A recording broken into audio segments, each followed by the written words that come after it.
Siddhewadi चिचुंबे Taratgaon group ग्रामपंचायत मार्फत सरपंच सौ रोहिणी जाधव यांच्या अथक प्रयत्नातून नवीन घंटागाडी आणण्यात आली। ही ग्रामपंचायत 3 गावांची मिळून असल्याने स्वच्छतेच्या बाबतीत अनेक वेळा अडचणी येत होत्या, मात्र आता त्या अडचणी मिटणार आहेत। शासनाच्या 15व्या वित्त आयोगातून हितसंबंध घंटागाडी आणण्यात आली आहे।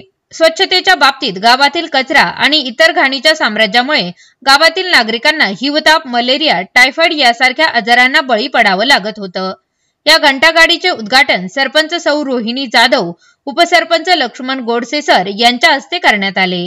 यावेळी त्यांच्या समवेत गव्हर्नमेंट कॉन्ट्रॅक्टर सारंग जाधव, चंद्रदीपक भालेकर गुरुजी, चेअरमन बाबूराव गोडसे, श्रीकांत गणपत जाधव, ग्रामपंचायत सदस्य सिद्धेश्वर उर्फ अप्पा जाधव, सुरेश गोडसे, रमेश बनसोडे, ग्रामपंचायत कर्मचारी भास्कर जाधव, गीतांजली नवले, रावसाहेब भोपळे, धनाजी घुले, विजय जाधव, संतोष जाधव, स्वप्नील जाधव, मंदार कुलकर्णी, विकास जाधव, धोंडीबा जाधव, जितेंद्र जाधव इत्यादींसह गावातील नागरिक मोठ्या संख्येने उपस्थित होते।